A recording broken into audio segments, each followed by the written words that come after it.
Folks, welcome home. Here we are at the Mighty Shakers in Milwaukee, Wisconsin, one of the most haunted bars in the entire country. And we're going to talk about a few things from our Ghost Tales selection. So Marley's in the house today, and Marley's been with the firm for about 4 years or so. And she has a variety of stories, and she has other stories that other people have told her but don't want to address the camera about. So, Marley, welcome home. Good to have you back. Thank you. Good to be back. And, well, first, of course, our shameless sponsor plug right here for really the best water, of course, in all of Europe. So, pardon that. Marley, let loose. Let's have it. Okay. I've been here for like 5 years now because I've been gone for a year. Oh, wow. But before I moved, I was here for 4 years and I did the tours.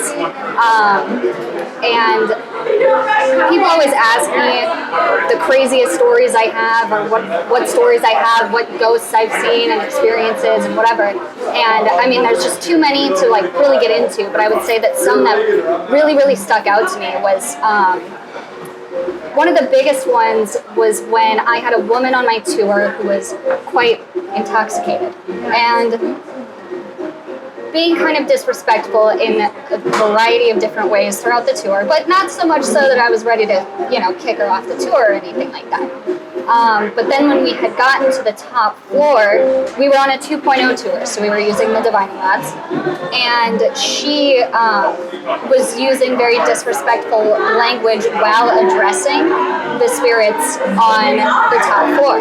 So if you didn't know, our top 2 floors used to be a brothel, and a lot of the resident spirits that stay up there were workers who worked at the brothel.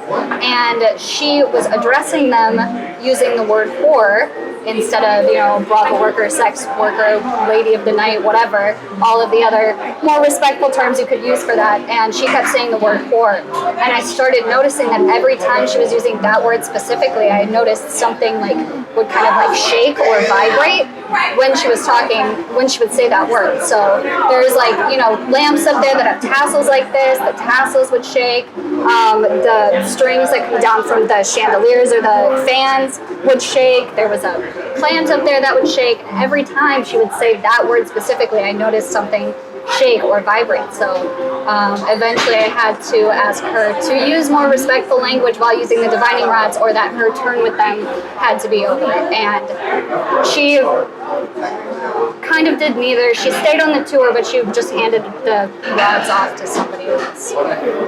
I have found from years of doing tours that often those people that are like that, they're rather boisterous, they're whatever they are, have incredible anxieties themselves and or often have had experiences. They just don't know how to compartmentalize that. Yeah. So they kind of react that way. And yes, of course, demon rum has a tendency to facilitate some of that behavior. But people don't have really, in my mind, a comprehension for the value of those spirits. I don't just mean for us commercially. I mean that these, to me, are an essence of an existence of a person that elects to linger on. So for me, it's basic metaphysics.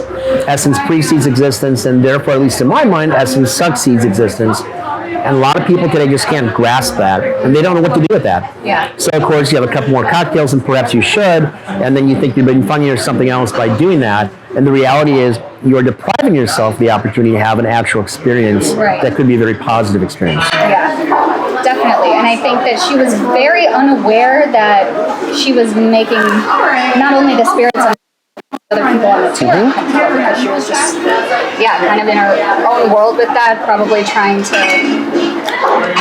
come across as funny or add humor to it herself to feel better. Well, there's no question. We are at the top of the pyramid as far as pricing for tours nationally, and the reason for that is that I'd like to think at least that we have a very high quality tour.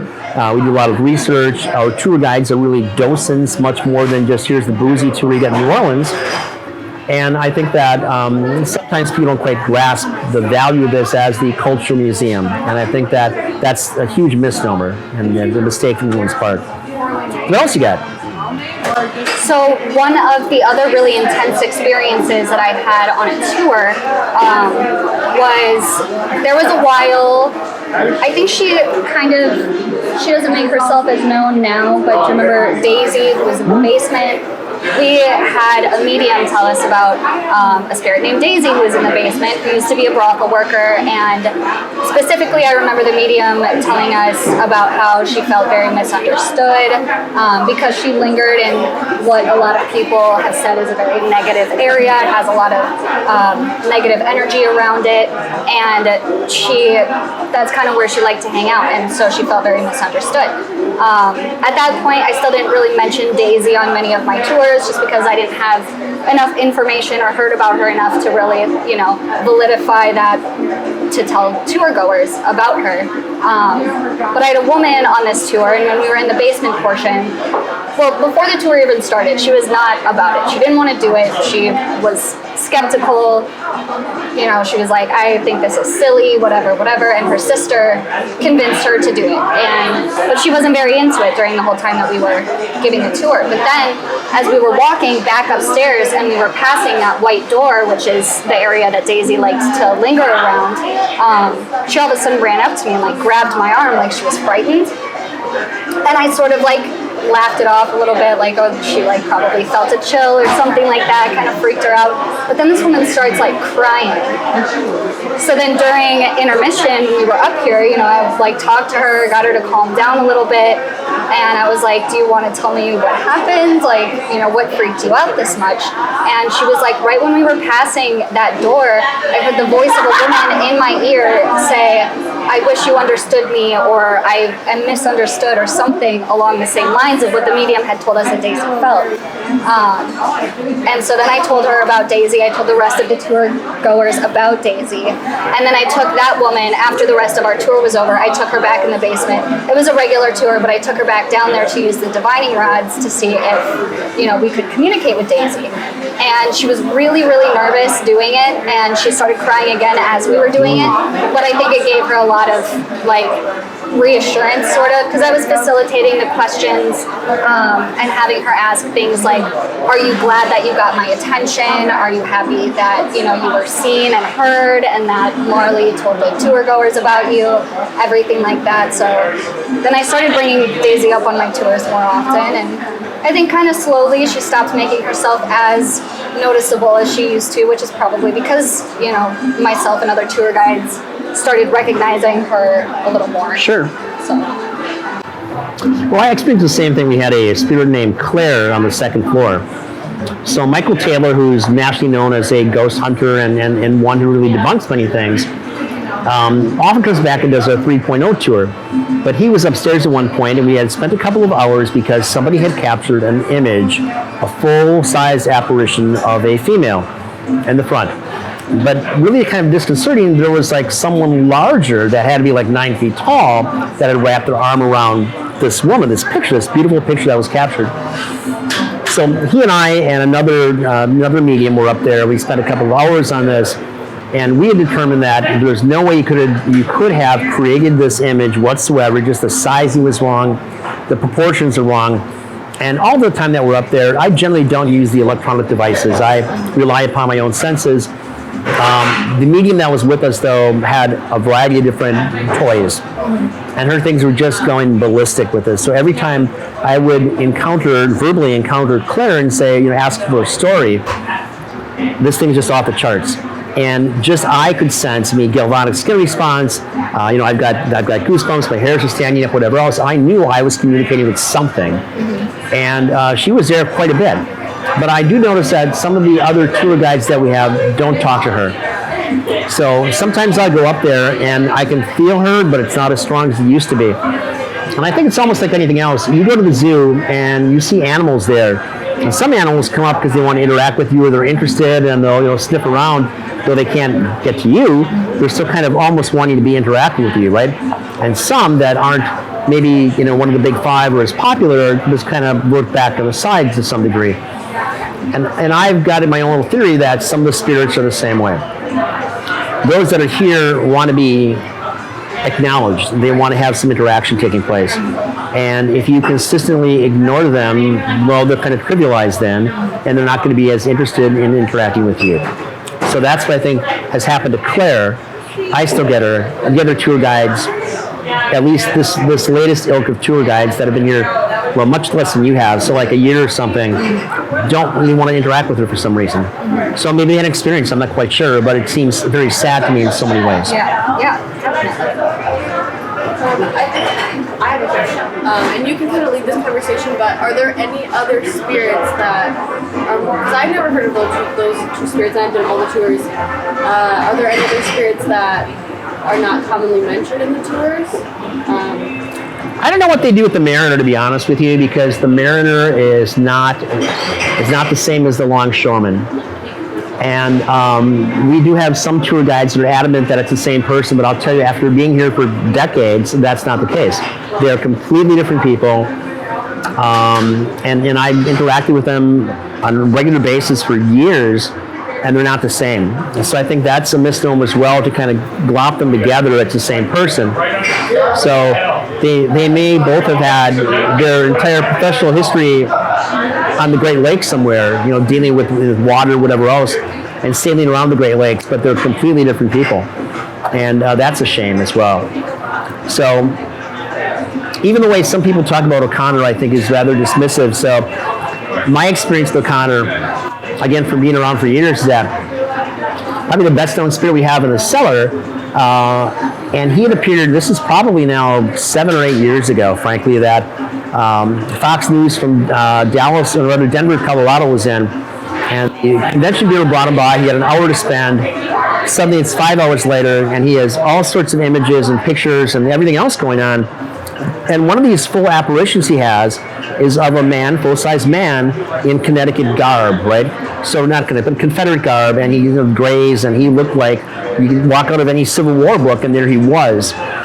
So he often gets misconstrued as something else now as well, and I think that's a shame. He didn't die in the building. He allegedly died outside of a night fight in the alleyway, not here. But that story has gotten mixed up a little bit and jumbled. And we make it a point to not only go through the tours with everybody here, but we also go back and we have somebody else acting as a docent to walk around to make sure it's the same thing. And then every couple of months we talk about this, and here's the script, and let's get back on what these things are, because everybody has their own unique experiences and other things come and go. Yeah. But that's cool, but it shouldn't be at the detriment of those things that have been here forever. Right. So. But I think also, like you said, things come and go. So a lot of tour guides, pull their, tour script. They follow, what's here, but they also, a lot of what they talk about is their own experiences. So sometimes some of those other spirits that they may not have ever experienced will fall to the wayside of their tour, whereas, spirits that they have experiences with, if they can talk about and get a little more in depth, they'll talk about that a little bit more. Well, I had a cool experience just this last week. So last week I'm here, I think it's Tuesday to Wednesday, and I'm making stocks. It's 2 o'clock in the afternoon. We're not open. There's nobody else here but me, just little old me, right? The music's not on. I'm in the kitchen, and I'm doing a Creole-based thing, so I hit it with some cayenne. The cayenne hits the steam, it atomizes, and I sneeze. I sneeze loudly, and immediately I hear a woman's voice, mid-30s, saying, "Bless you." Clear as a bell. Bless you. So I do my spit, I look around, there's nobody here whatsoever. Thank you. So you encounter those types of things, and then 2 days later, when Michaela, our bar manager, and she's been here for over 4 years too, so Michaela's behind the front bar, and I'm, kidding and young, coming back and forth, and I stop and say, "Hey, this is what just happened to me the other day." I'm telling her the story, so she's facing east, I'm facing west, we're 3 feet away from each other, and I feel someone tug my hair. Now I'm thinking, geez, did a server walk in or something and is being cute or something? I look around, there's no one there. I turn back to Michaela and I say, "Was someone behind me?" And she said, "Nope." And I said, "My hair was tugged." She said, "I know, I saw your head move." So, things happen here all the time. Yeah. And the last week or two have been very, very active. I think Kathleen probably told you a story as well. So, care to share that? I feel like she should share that. I just have notes that I took down from what she told me, but I will also be posting that on the Hangman blog, as well as your story and all the other stories. Anytime that staff has experiences here, I will try to post that on the Hangman blog, so Kathleen's story will be posted this week about that. One other thing I wanted to touch on was, I feel like too that sometimes when people have experiences, or even when mediums will tell us things, a lot of staff or people who are familiar with a lot of the resident spirits that we have here will just attribute it to being them because they know them. You know what I mean? So it's like they could have an experience that could be a totally different brothel worker, but it happened on the 3rd floor, so they're like, oh, that was Molly, you know, so they don't really explore the fact that there's so many other energies that are up there besides just her. Fair enough. So I do notice that, you know, from time to time, and I don't have the chance to do tours like I used to, but I still, you know, walk every floor, and I will see sometimes at the beginning of the night, like that bed up there in the dead hooker's bedroom. So you see that bed is set up in one way, just picture perfect, it's ready to go. And then for some reason I might be back up there before anybody else has gone upstairs, and you can see that there's an indent in the pillows. And that's not anything new. You see that throughout the years I've been here. And there's no reason for it. No one else has been there, but now there's an indent in the pillow. And I think that's just kind of neat in so many ways. Yeah. I remember when I first started and I stayed overnight upstairs. People always ask me about my experience when I did that, and it's so hard to articulate because it was so much more of a feeling than it was anything else happening. And admittedly, I had alcohol that night, so I was a little bit drunk, but at the same time, I was not intoxicated enough to be like, I felt like dizzy at points. It almost felt like I was like on psychedelic drugs or something at some point. And it was just like, you know, just such a strange feeling that's so hard to be able to explain to people. For me, it's often like there's a fog that just suddenly comes up. Yeah. You're surrounded, you're in this miasma kind of a thing. Yeah. And then poof, it's just gone. Yeah. And, you know, sometimes too, there's like the strong breeze, yet there's no windows open, it's not the ventilation, there's nothing going on, and you feel this chill. And sometimes when you wake up, at least for me, it sounds like there's a woman's stilettos walking back and forth. And whether I'm alone or not doesn't matter. It often feels like there's someone sitting on the bed next to me. So you wake up, you get the sensation they're there. Sometimes I too see a depression there. Sometimes like they're sitting on your chest. It's really an interesting experience. So, but I've been around this for years, so I'm not running out the door. I did one time here in 30 odd years. But I can understand why some people just get, you know, big, brave, bold people, and they're up there, and 10 minutes after being up there, you know, we're shutting down for the night, and they're like, here's your key back. Yeah. Thank you very much.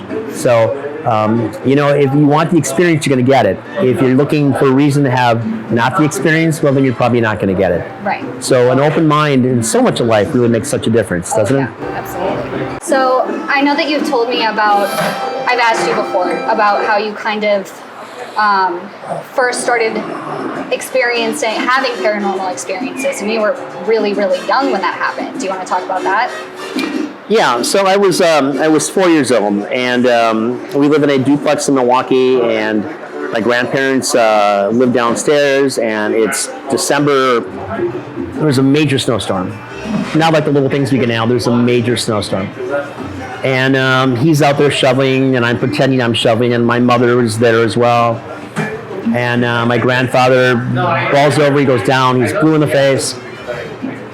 Rescue squad is called, it's way before paramedics, and it took forever to get there. And when they get there, you can see them coming down the road, and they're just sliding back and forth. They can't get traction. So they finally get him in the gurney, and again, he's blue in the face. It's too late in the day. Get him in, put him in the back of the wagon, and the wagon is stuck in the snow. So neighbors are out there trying to push this thing to take him to Misericordia Hospital, which used to be on, like, I think 22nd and Kilburn or something, whatever. So anyway, my grandfather had passed. And again, we lived in a duplex, so my bedroom was off the kitchen on the second floor. I wake up in the middle of the night, got to go pee, and there at the kitchen table is my grandfather. So it's like this neon green image, but it's him, right? It's all neon green kind of thing. And I'm shutting this bug-eyed looking at that, and at some point kind of like waves me over. I stand next to him, and I felt okay about his passing. And I was there for a few moments. He kind of waves me on. I go to the bathroom, I come back, he waves goodnight, I go to bed. Next morning, there are dozens of people, it's early in the morning, that already are there paying their respects to my grandmother downstairs. And my grandfather owned a series of restaurants, and he was a chocolate maker, and so he had a huge number of people that were his people. So I'm trying to tell my mom this, and she's trying to get me dressed. I'm 4 years old, and I just got to tell the story, and she just wants to get me dressed, right? And at some point, I'm able to get enough of the story out that she just grabs me, still not, in a jacket or something, down the stairs, through the snow, into the front door. And I'm telling the story over and over again, and the priest was there and telling him and whatever else. So, suddenly I'm this kid that has got these otherworldly experiences, and that's taboo, all right. So, but my grandmother was a spiritualist, a Greek spiritualist. So every Sunday there was a line of women that would be there, and I mean talking about 10 to 20 women that would come to see her, and she would read their either TVs or coffee grounds or whatever, and tell them what's going on in their life, just like I'm sure the tarot card readers here or something else, right? So people need reassurance. So she was that person, and she had that ability with people, and I have had that since I've been a little kid, and I find myself in places all the time. And even as I travel around the world, I don't go to places that are known for psychic activity, because often, I'm off. I'm not necessarily looking for things. I know they're going to find me anyway, and they do. And we had, an ex-girlfriend and I had some phenomenal experiences when we were in Spain, we were in France, certainly in South America as well. Central America, Costa Rica, we had all sorts of things. They've got these spheres, spirit stones, that they can't explain why they're there, how they got there, and there are hundreds if not thousands. And they're anything from, marble size to the size of like boulders.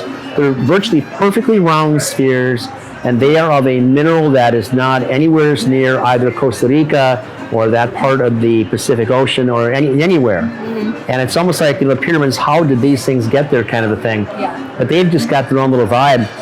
And one year we were down there, and to get to that portion of the coast where they are, you've got to go through some very remote villages, and there's no GPS, and you're just kind of, finding your way. And I can recall that we had stopped at, it was a little mercado, so a little market. And there's nothing big. There's these little markets, that's all it is, like a fruit stand and something else, to ask directions in our broken Spanish. And there was a guy who was probably middle-aged on a bicycle. And I still remember his face. Mm-hmm. And he's there on his bike watching us as we get out of the car to go inside the market.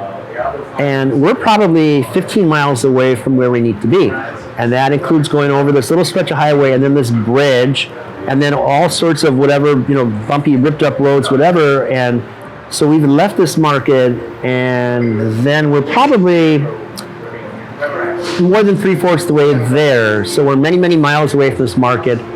And there he is on that bike on the side of the road. And there's no way in God's green earth that he could have pedaled to get there that fast. I mean, even if he had some other route, there's no way at all, because if you've driven with me, I drive rather quickly, and we're moving as fast as we can. And he was there. And then we spent maybe an hour and a half in one of these particular fields. And when we left there, and he wasn't there, but he was somewhere way far away from there as well, as we had to make a turnoff to go back to where we were staying. And again, I can't explain that type of thing. So I've seen a lot of things like that. I've been in hotels in Spain that were not too far away from the Spanish Inquisition took place. And by the way, those museums are haunting. You go there and you get close to something that was used as a device of torture. And just the pain radiates these things. And this is where they'd be, pulling people apart on whatever. I mean, just horrific things that people did to each other. And I couldn't help but get the sense of just this terrible pain and whatever else that people went through. Yeah. So we're at one point not far away from there in a little town in northern Spain that has a hotel. It's a red hotel, but that was used, we found out later, as almost like H.H. Holmes, as a torture hotel. And it was almost all women that were killed there as well.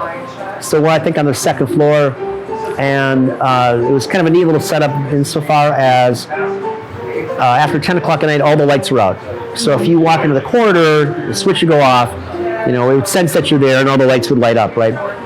So very advanced to save energy, whatever. So she and I are in bed, and it's probably 4 o'clock in the morning, and I wake up with a start, and I can see in this dark room, I can see this darker than dark room thing that's moving across us.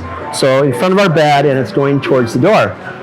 So I've learned that every place I go, I've always got a flashlight with me. I do that now, right? Yeah. So I pull a flashlight out and I shine it on it. The light goes through it, but I can see it's going through like a dark cloud kind of a thing. So it then goes through the doorway.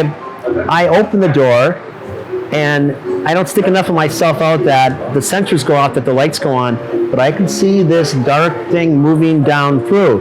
Then I walk through, all the lights go on, and it's just gone.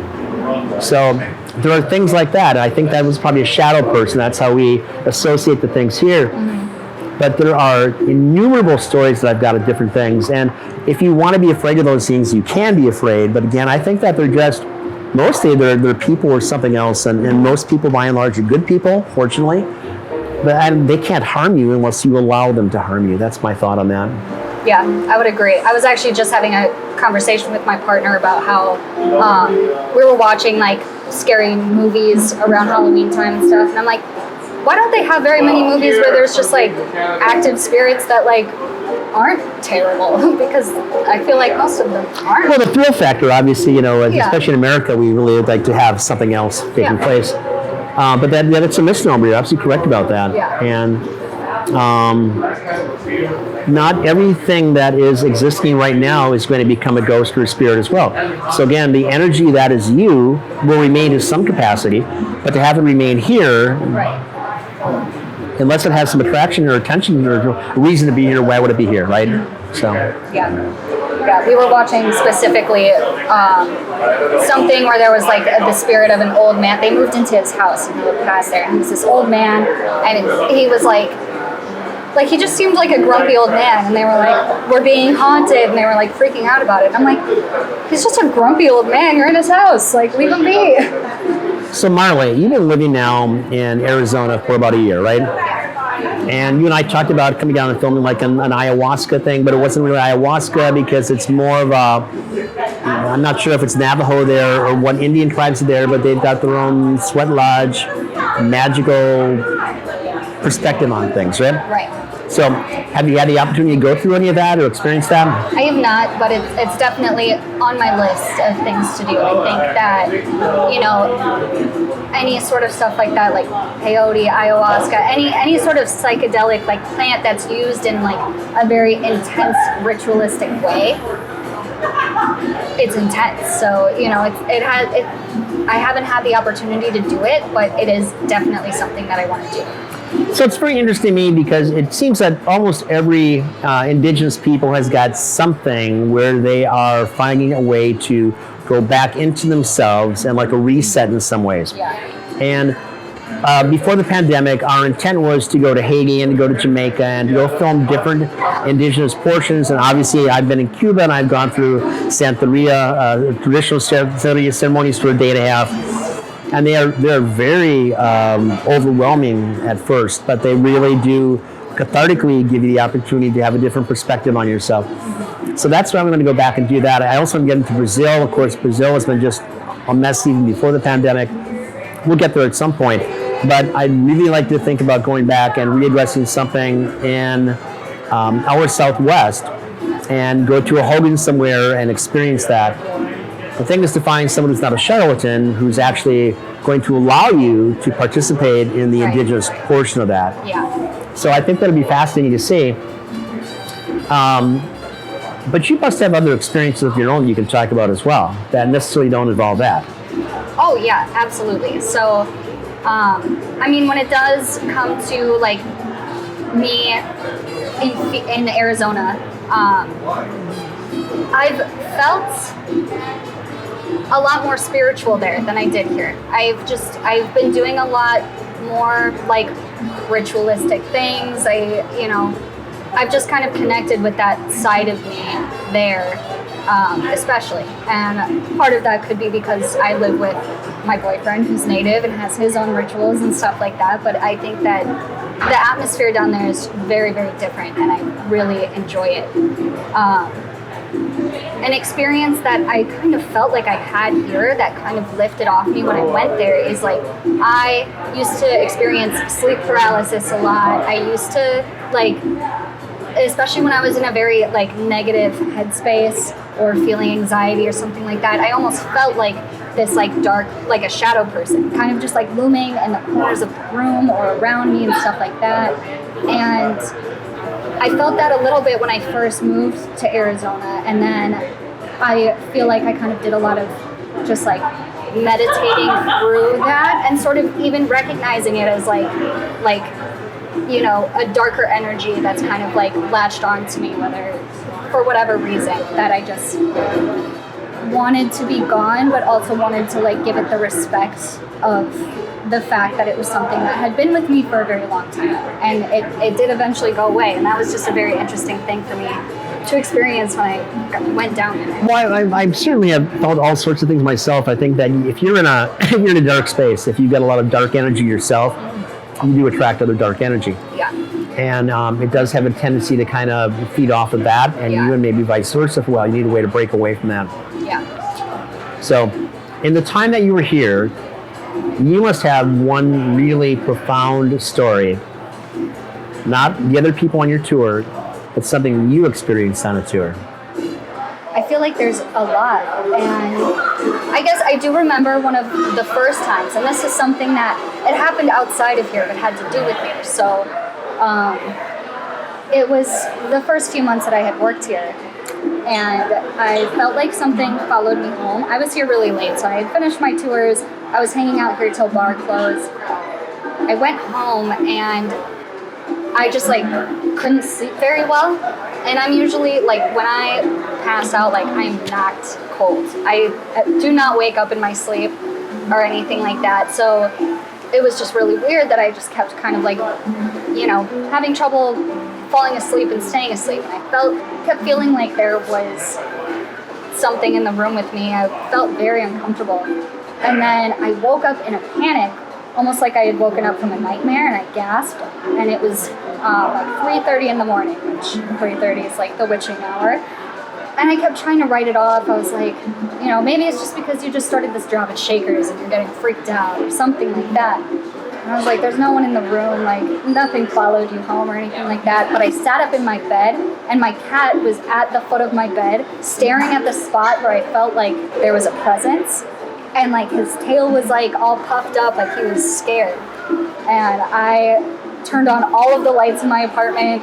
I turned on like Friends or some other like sitcom-y, like feel-good type of show to try to like, you know, feel better about it. And I think that I came back here and I told you about that experience, and you gave me a whole thing of like salt and told me to like tell it to leave. And I did that, and yeah. So even this last week, and you know, everybody who knows me knows I don't sleep much or at all, but I do read a lot. And there was this time last week as well that I'm in bed and, you know, I'm reading the book, and I'm alone in the bed, and someone is tapping me. Well, there's nobody there, but okay, hello. I don't know if that was you know, turn the light off, go to bed kind of thing or something, but it's like, well, something obviously is getting my attention. Yeah. So it's cool. Yeah. Neat. Well, I'm so glad you came back, and I'm glad you had a chance to connect again. And I think that in the next couple of months, if we can get out to Arizona, film some things out there, that would be an absolute blast. I would love that, yeah. And I think the last time you and I went somewhere was that in California? No, I think it was New Orleans, right? New Orleans. Yep. So obviously what a magnificent city New Orleans is for spiritual activity, just because of the history. The downside is that there are so many bar tours, so many charlatan tours. Having a drink. Well, no, right? So if you can get yourself down there and get past that portion of it, it's a marvelous place to be. Yeah, absolutely. Thank you guys for tuning in. If anybody has their own ghost stories or ghost stories experiences that happened at Shakers on one of our tours, you can send that to me and get featured on our Hangman blog, Marley at shakerscigarbar.com. Thank you guys for listening. Honored to have you. Hope you had a good time, and please call us, send us some requests so we can cover some other material. Cheers to you.